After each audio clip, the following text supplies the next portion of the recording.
Samsung Galaxy S9 Plus versus OnePlus 6. It's finally here, guys.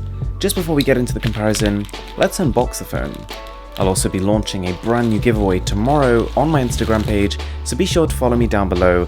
I'll leave links in the description.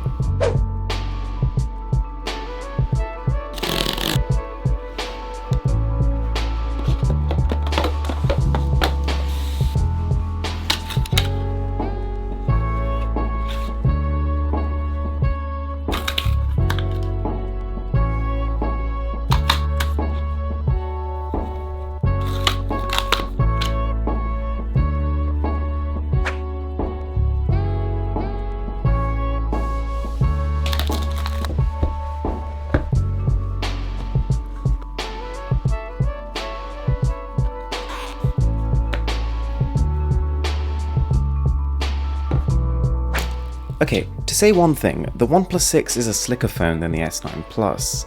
It is much slimmer and noticeably lighter, with not to mention a brand new finish on the rear, and whilst it doesn't look like it on this midnight black version I have, this is glass, but its coating gives it a softer, less sticky feeling than the Samsung. Both phones are really comfortable to hold, but the curve on the back of the OnePlus is a little more organic, which makes it not just comfortable, but like it was made for your hand. This curvature does come at the cost of a bit of wobble when it's on a flat surface though. We also see a return of the dedicated alert slider on OnePlus, and the positioning has been improved, with it now on the right hand side of the phone. It's not really something I use much, but a general rule is more buttons equals more flexibility. And with third-party workarounds, you'll be able to repurpose this if you really wanted to. Thankfully, both devices have headphone jacks and wireless charging, but unfortunately, OnePlus still doesn't have that IP certification for water and dust resistance. But certification isn't everything, and the company has taken measures this time to protect the internals from damage, so it'll almost definitely hold up from a splash or a drop in water. Having said that, the official IP68 certification on the S9 Plus just gives you a little bit of peace of mind. They also both have fast face unlocking options and a curiously similar approach to fingerprint scanners, with basically identical position and shape. All in all, I'd say OnePlus takes it in terms of the external build. Throughout this comparison, you've also got to bear in mind the prices. Samsung's S9 Plus can be had for £869 here in the UK, and whilst OnePlus hasn't announced pricing at the time of filming, I would estimate it to start at £549, but I'll leave the final price in a comment below.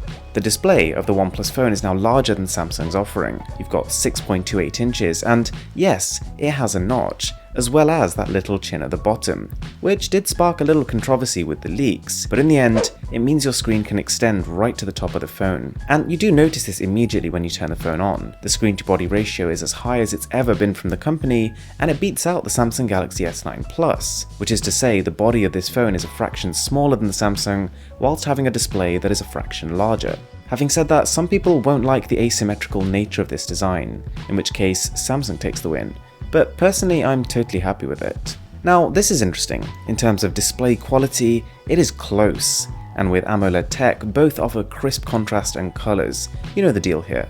To the undiscerning eye, you may say that the slightly larger OnePlus screen takes the win, and side by side you'll notice the slightly purer whites it produces, where the S9 almost has a green tinge in comparison. You need to bear in mind though, whilst by default both phones have a very similar Full HD Plus resolution, the S9 Plus has the option to move up to Quad HD Plus. This is a huge bump in resolution, but with it, you'll also get a chunk out of your battery life. But if you would find yourself making that sacrifice for the resolution, then the S9 Plus is the better display, else the OnePlus 6 takes it. The motto of the OnePlus 6, the way it's being sold, is the speed you need. And whilst they're not wrong, it may lead you to believe that they're using a more powerful chip than its competitors, or maybe an overclocked version. That's not the case, and the base models of both of these phones are identical in terms of system on a chip and RAM. The speed of the OnePlus really comes from its software though, and from the time I have spent with it, Oxygen OS elevates it above Samsung Experience, which is the UI you get with the S9. I really just could not get the phone to lag or slow down, but we do need a little longer to say if this will hold up over time.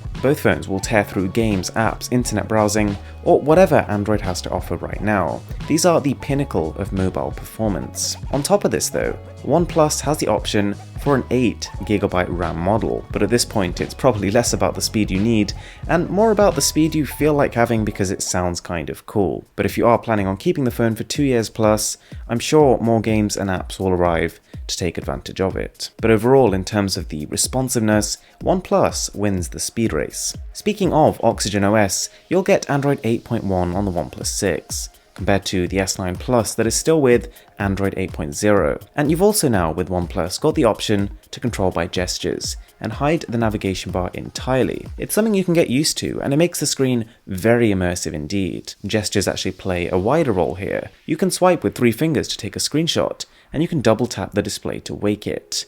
There are lots of subtle and clever uses of gestures. Worth noting is that the S9 is a more storage-friendly phone, offering 128GB by default in most regions, and also with room for 400GB of microSD storage. OnePlus starts with 64GB and has no SD cards, but you have to evaluate, in an age where music, TV and photos are all moving to the cloud, is this so much of an issue? Even so, it's a win for Samsung.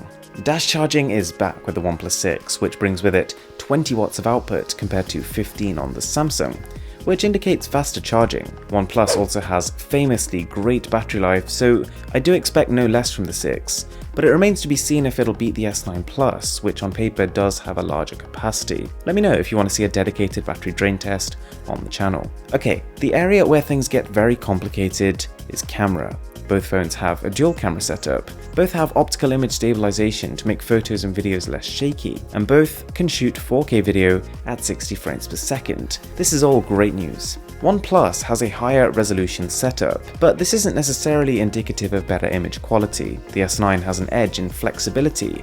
Its variable aperture allows it to flick between a very wide f1.5 and a much narrower f2.4. f1.5 should allow for cleaner looking low light shots than the OnePlus 6 with its f1.7 cameras, and the S9's super slow motion captures 720p footage at 960 frames per second, versus the same resolution but 480 on OnePlus. This means that when you slow it down, because the S9 has captured twice as many frames as the OnePlus, it can be slowed twice as much. Since the OnePlus 5T, the main image sensor on the 6 has been improved, so even though the S9 Plus on paper seems to be winning, if you do want to see a full camera test, then let me know. The front cameras are both very serviceable, and soon after launch the OnePlus 6 will have a Selfie Focus mode just like the S9 does, but I wouldn't expect either of these phones to be as capable as the Google Pixel 2 in this area. This 2018 trend of pseudo dual speaker setups using the downwards firing speaker and the earpiece is making a return with the OnePlus 6. My first impression is that the earpiece on the S9 is a little louder, and also the overall sound is fuller, but it's not a huge deal and the OnePlus 6 is not bad sounding. So far then, the OnePlus 6 looks like strides in the right direction. The fact that it is so much cheaper than Samsung's offering, but still trading blows in a lot of areas, is good news for OnePlus. Anyway guys, don't forget to follow me on Instagram, link is in the description below, and I will be announcing a giveaway tomorrow. But that being said, my name is Aaron, this is Mr. Who's the Boss, and I'll catch you guys next time.